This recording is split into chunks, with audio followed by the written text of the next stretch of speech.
I've just published a new book, Transcriptions for Lever Harp, Volume 2. As the name suggests, it's a collection of music arranged for lever harp. There are 3 pieces that were written originally for pedal harp, arranged for lever harp, and 3 pieces that were written for other instruments. All of these pieces are ones I really love. I'm very happy with this book. I think it's very readable. And yeah, so today I'm going to play for you a little bit of each of these 6 pieces to give you an idea of that. And then I'll talk a little bit about the pieces and the difficulty level and whether this might be a book for you.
So it's a book filled with music that I love, and I'm really happy with how it's laid out. I think it's very readable.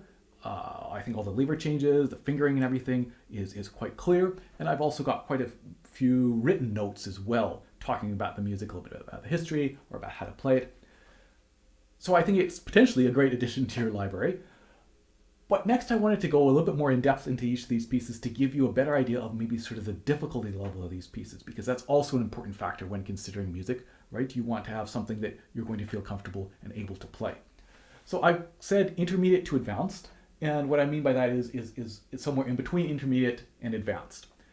There is a range of difficulty level among the pieces, and I would say if you wanted a grade level, maybe from grade 4 to 7, somewhere in there perhaps. All of the pieces involve some number of lever changes. So if you aren't comfortable with lever changes, this is potentially a great way to work on lever changes. But if you know that you hate lever changes, it's maybe not the right book for you. Some of the pieces have more lever changes than others, so I'll get to that as we go through. So I'm going to start back again with the Bach, the Lute Suite. And that one is, I would say, the easiest piece in the book, perhaps. It's kind of the same pattern all along.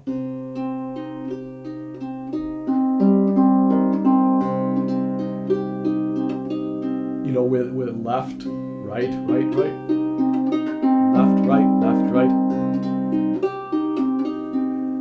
Moving around, of course, this beautiful, interesting, fascinating harmonic progression.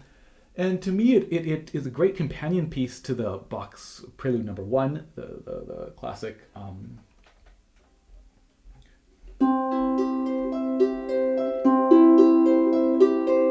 Because just like that, it has this pattern that keeps going, and so it's great practice for lever changes because the notes are not that hard in and of themselves.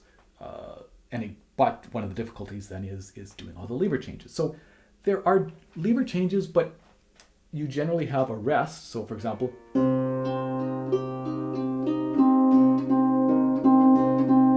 have that moment in time to change the levers. So it's not so bad. So this is, I would say, maybe like a grade 4 piece or something like that. It's, to my mind, probably the easiest in the book. The Couperin then, and let me just I'll put up some of these levers, is also not super hard. You can find recordings of it played quite fast, but then it doesn't, to my mind, that's not a lullaby, right? It's not a lullaby. So especially if you're happy playing it fairly slow, it's not as if we're finding a bunch of notes really, really quickly.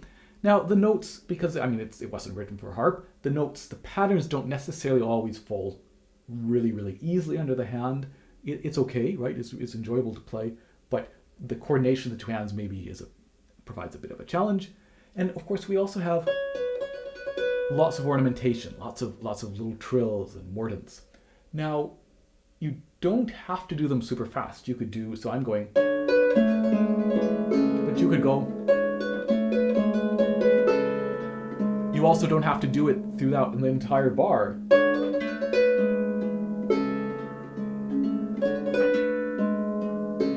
In fact, you don't even have to do the ornamentation at all. You could do.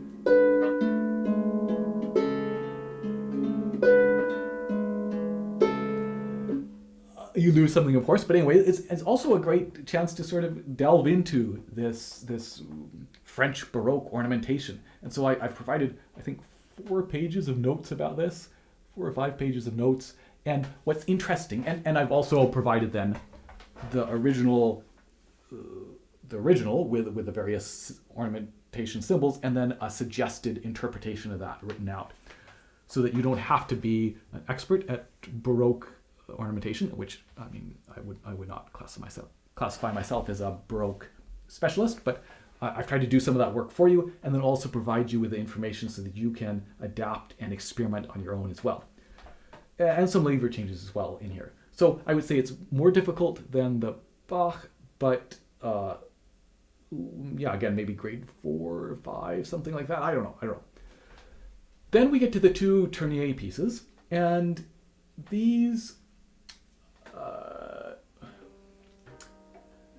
So with Noël number 1, the notes themselves are not super hard.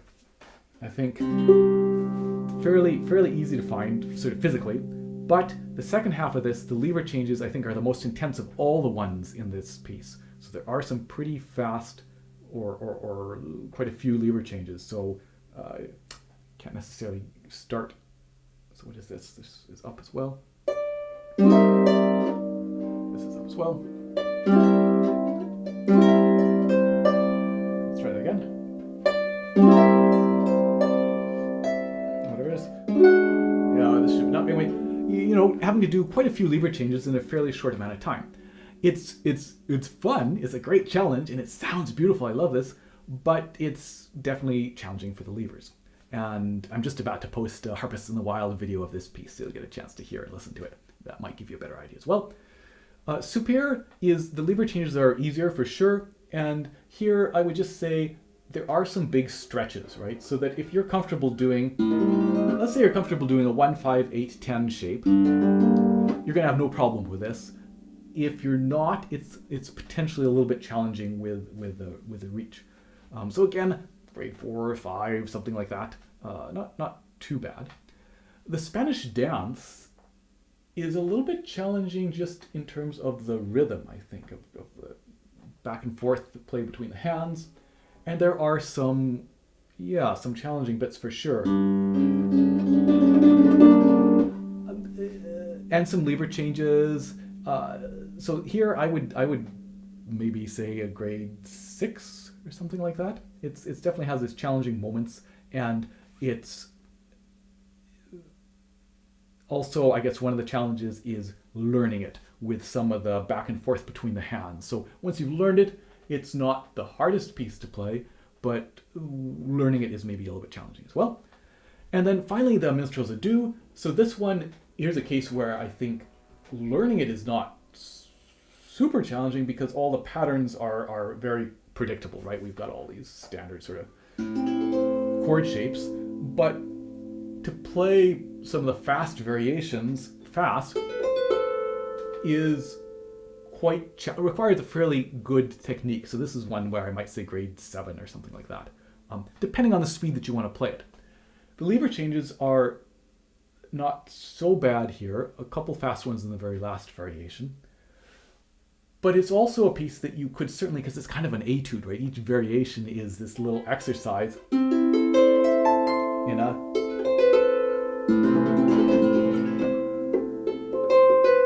in a particular technique or pattern. So you could certainly tackle this and find it fun and interesting and useful to play, even if you're not able to maybe achieve the speed that you want right at this moment in time. I don't know. So hopefully it gives you a better sense of those 6 pieces and whether that's something that you would like to play. This season of Harpist in the Wild will feature, I think, everything from the book. And so depending on when you're watching this video, those videos might be out, but I'll put a link up here and you can check that out to hear the complete pieces in action.